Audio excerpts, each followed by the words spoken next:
Let's talk. Charles Brown. The Nazi Ghost Train, Evasion, Betrayal and Escape in Occupied Europe is a fascinating new book, documentary, whatever you want to call it. I kind of know my Second World War, but once again I have been found sadly wanting. It is the sort of thing that you couldn't believe it, even if you try to make it up. Delighted to say that I'm joined live on the line by the man behind the book, The Nazi Ghost Train. It's Greg Lewis. Greg, good morning to you, sir.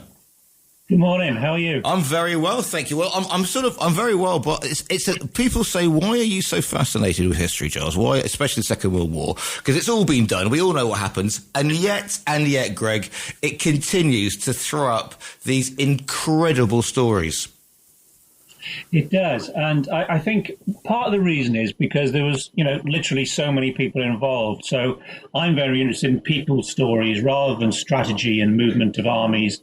My sort of passion has been over the last sort of 30 years, really, interviewing veterans, going through archives and bringing the story of real people to life. People like you and I who happen to be living in this extraordinary time and very often we're living under occupation. I like to sort of explore how they faced those challenges and what they did. And sometimes they were involved in remarkable events like the Ghost Train. So that's where I come from when I start telling these stories, really. Because a lot of us would say, it's always great in hindsight. Oh well, I would have stood up to the Nazis. I would have gone and joined the resistance, or I would have done this, that, and the other. But the harsh reality, of course, is a lot of people didn't do anything, and were caught or faced horrendous consequences if they did. So it's not sort of the resistance as we see people sort of leaping through windows, is it? Or this is a much more subtle and a much more a much more orchestrated campaign at a time of total confusion and breakdown. Yes, absolutely. And start going from what you said, first of all there, when a country is under occupation, it is very difficult. Most people do have to go on with their lives. They have to go to work and they worry about their families primarily. So there's an element of consent with what is going on because you're just carrying on. Then there's that group of people who are very much part of the regime, the real perpetrators of the kind of crimes like the Holocaust. And then there are a similar small number of people who take part in resistance or actively do something which shows they don't consent with what is going on. And that happens across the board, really. When I've analysed a lot of countries who are under occupation, under totalitarian regimes, and that's sort of the way things tend to go. In the Second World War, in Belgium in particular, what you had was a situation where, the UK was an airbase, in much the same way as perhaps it is now, but for us and for the United States Air Force to bomb Germany. So huge numbers of aircraft were crossing Belgian territory throughout the war, and this meant that a lot of aircraft were shot down, generally on the way back. And in Belgium and northern France and Holland, to some extent, you had this system of evasion lines come up, a form of resistance where generally people weren't involved in sabotage or attacking German installations. They were involved in creating safe houses, guides and couriers who would look after airmen who had been shot down, and if possible, guide them to Spain in general, to get them back to Britain, back into the war effort. And the reason I got involved with this story is because many years ago I had a friend called John Evans, who was a Halifax pilot, who had been shot down in May of 1944 in the build-up to D-Day, and had been rescued by these very ordinary people who did jobs like all of us, very ordinary jobs, but in the shadows, they were looking after airmen who had been shot down. And John had been one of those. And I was in his house just outside Nottingham, and he showed me a letter, and it had come from a man who had helped him, whose family had all been arrested very soon afterwards. And in the letter, he said, my wife and my 2 children went to a concentration camp, and I was going to be sent to a concentration camp, but I was on the ghost train and my life was saved. And that's where my whole kind of journey into this story began.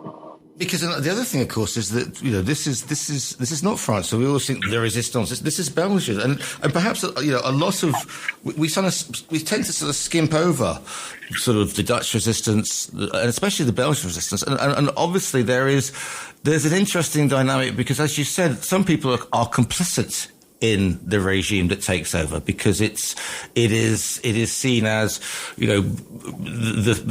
some Belgians see themselves as being part of the Aryan race. So it's not a thing that everybody is against the Nazis or the Germans in the same way that you have the in France in Vichy and also in other areas you've got basically sort of a pro-German militia acting as a police force. So what is the sort of Belgian or Brussels or other other town? What are they like during the occupation, and where are they where are these captured sort of airmen and whatever? Where are they being held at the beginning of our story?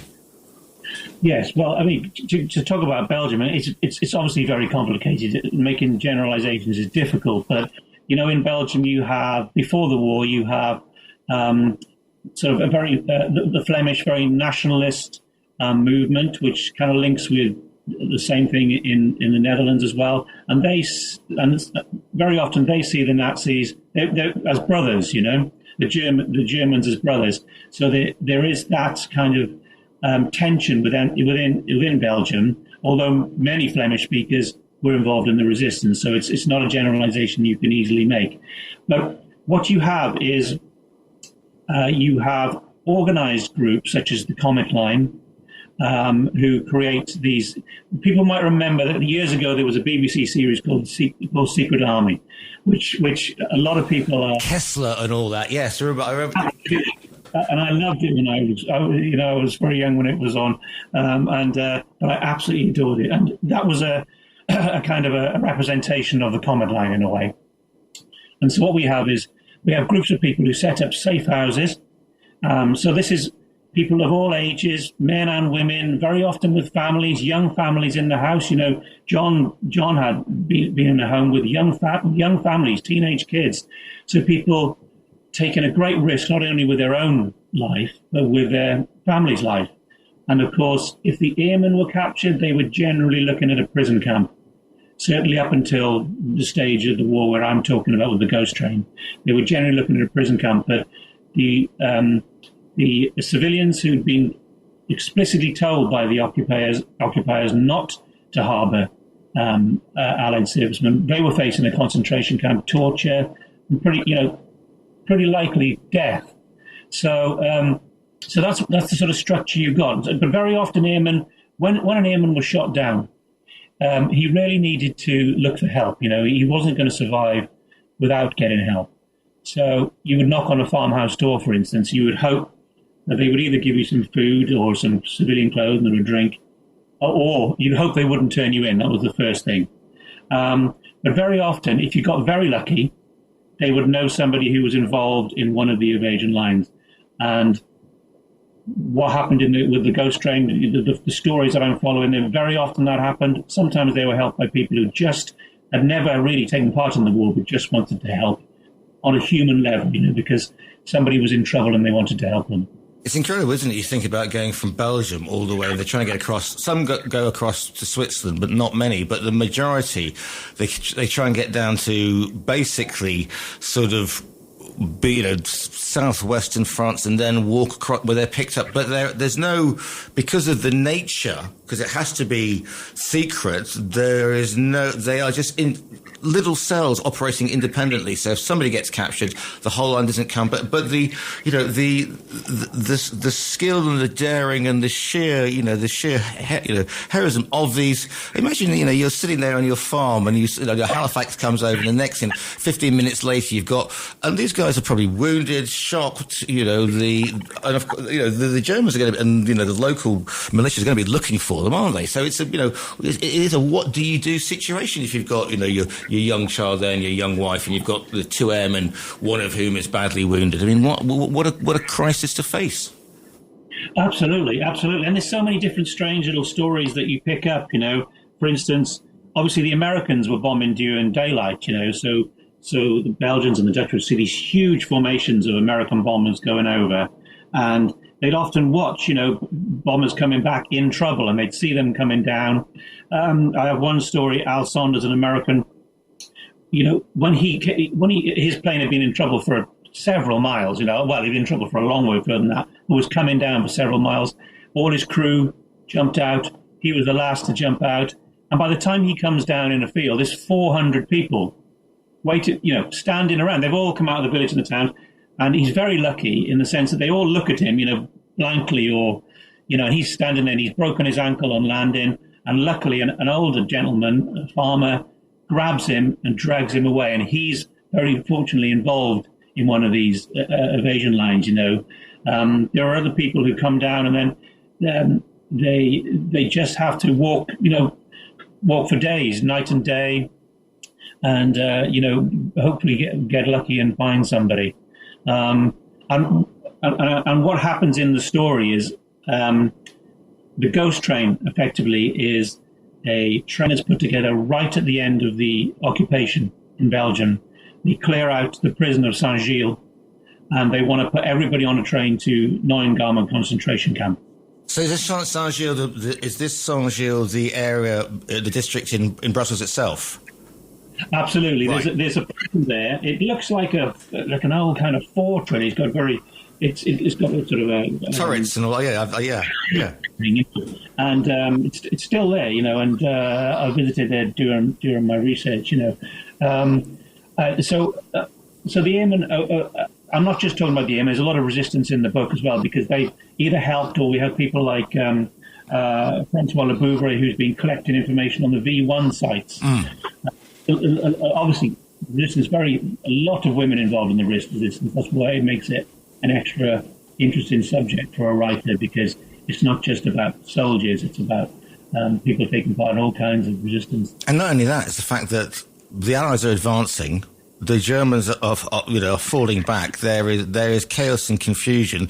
Not only are the Allies sort of bombing Berlin and whatever, but they're also attacking the rail lines, and the rail lines are central to Germany about getting troops falling back, and they've got these prisoners. And the problem is, obviously, if you're in the east, we know what horrendously like they do to prisoners, but they can't let these guys sort of wander the streets of Brussels. They have to transport them back, don't they? And this is so. Imagine the situation. It's hardly an orderly withdrawal, because the city's about to fall in days. Absolutely, yeah. I mean, it's interesting because in some ways the Nazis made a mistake in their continuing efforts to have revenge on their enemies, and you see it again and again, where they divert efforts to fight the war into their kind of often racial hatred, obviously. So when the British Army is coming towards Brussels, they have this prison Saint-Gilles. They have about 1,600 people in there.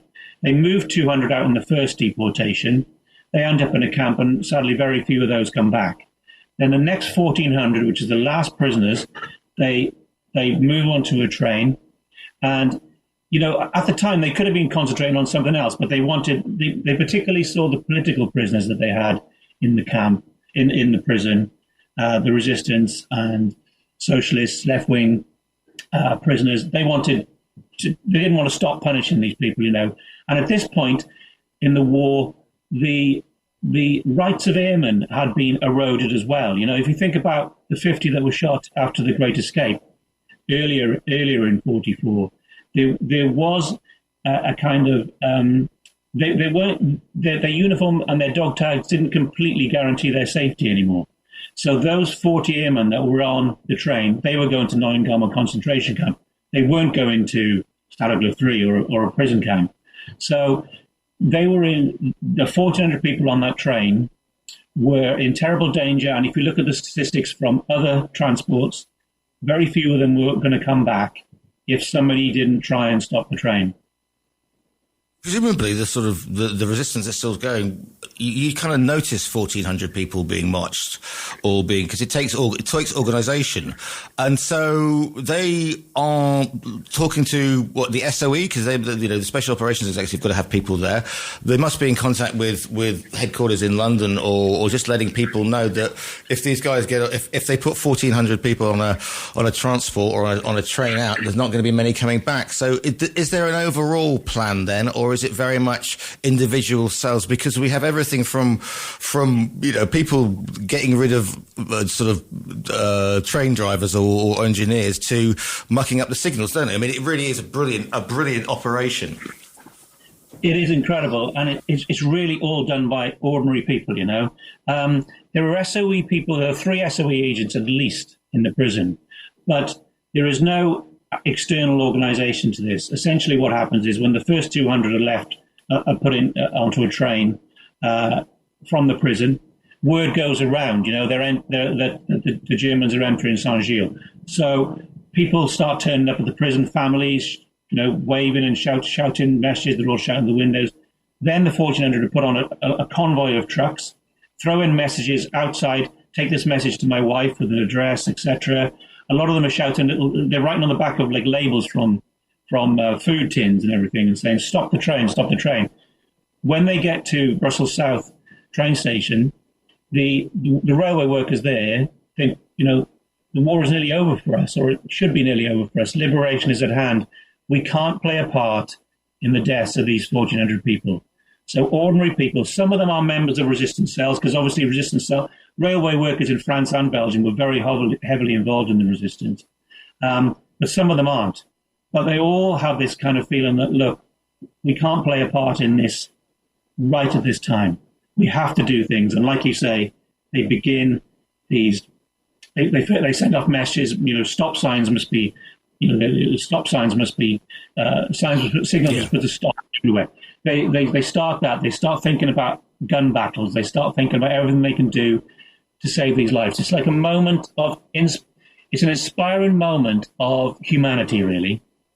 Ordinary people really risking themselves because they can't not do it. You see, that was the word I was going to use. But on the flip side, they could have said, well, we can hear the Allied guns. We know it's finishing. Let's not, let us not, upset the Germans, because they might just get a bunch, line a lot of us up and shoot us. They could have just said, okay, not my problem, kick this one down the road and, and let somebody else deal with it. Absolutely. It's a super dangerous time in a way, that kind of moment of liberation, because the troops that are leaving are anxious, nervous, gun happy, trigger happy. It's a very dangerous time to launch this bit of resistance. But it's the fact that I think they all sort of came together. Everybody did their little bit. Like you said, one driver deliberately sort of fell out of a locomotive engine and broke his leg because he didn't want to play a part in it. They were all trying to do this moment of, this is our time. And the driver who actually drove the train in the end, he'd never taken any part in any resistance at all, but this was his moment in history.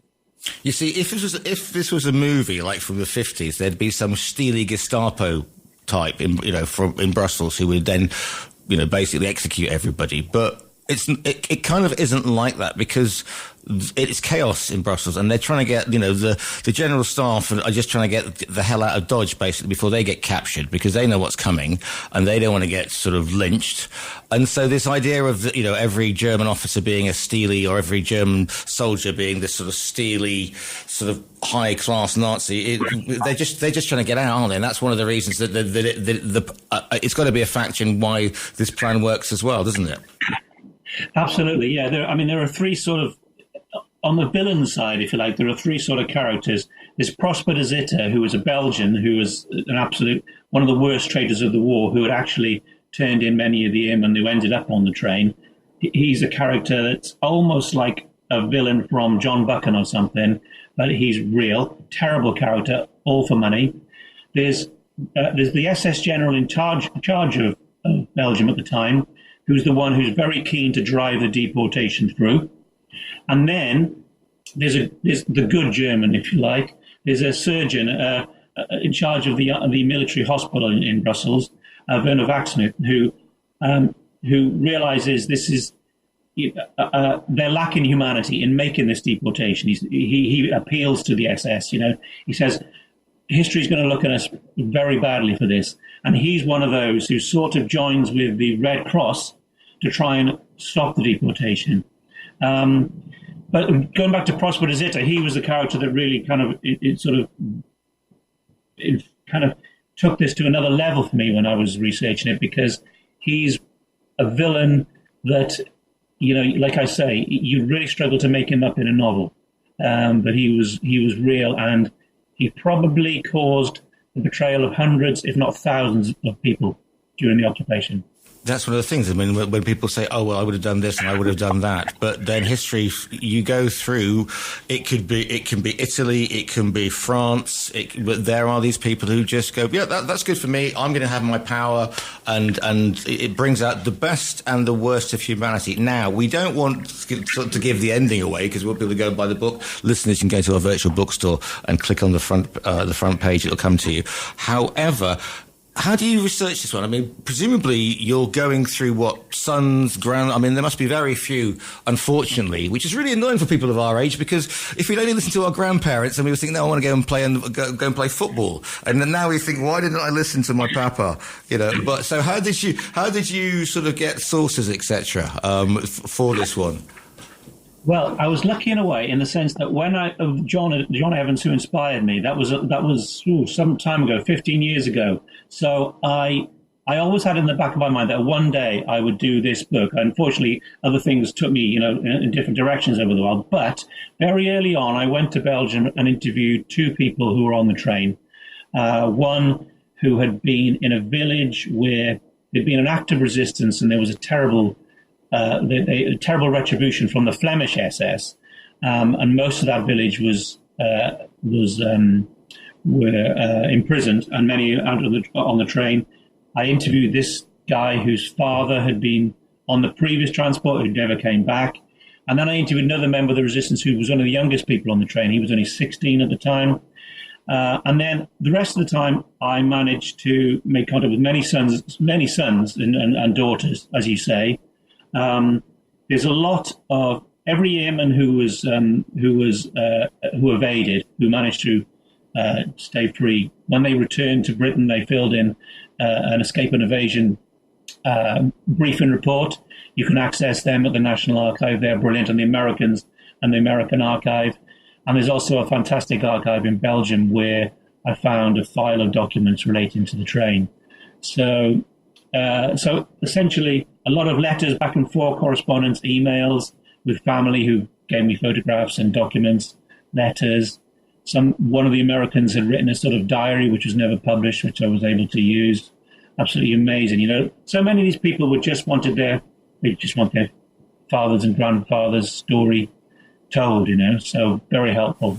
Always helpful. And it must be quite something, because I mean, a lot of these areas, are still standing. I mean, Saint-Gilles is still there. Brussels didn't suffer that much in terms of a bombing campaign. So if you find yourself sort of tramping the streets around the Saint-Gilles or Midi or one of those areas, history literally comes to life, doesn't it? Absolutely, yeah. I mean, there's no of the sort of the locations in the book. There's very few that's changed. I could do the train ride effectively. And that I could go to the building in the forest area of the city where Prosper de Zitter had, excuse me, where Prosper de Zitter, betrayed all these people. He'd bring them in, pretend he was part of an evasion line. That's still there. Saint-Gilles, as you say, is still there. So it's really, in some ways, I suppose that brings it home to us, how recent this history is, how important it is with the world as it is all the time, the difficulties. People are always facing those same moral judgments about what they should do, should they help, and, creating that kind of community spirit, that humanitarian spirit that we see in this story. The book is called The Nazi Ghost Train. It's by Greg Lewis, who we're talking to today, and you can order it via our own virtual bookstore. Greg, if people want to find you online and say nice things to you, where's the best place to find you? Oh, I've got I think it's greglewisinfo.com is my website. Just Google you pop up in Glorious Technicolor. Greg, I mean, I can only thank you for coming on today because, like I said, I'm that worst sort of creature, the armchair historian. But these stories are coming out, and it's so wonderful we can bring them to life because we all know about Monty and Patton and all those sort of things. But ordinary men and women, I mean, really quite something. The book is called The Nazi Ghost Train. It's by Greg Lewis. Greg, thank you so much for your time today. Thank you very much. Really, thank you for having me on.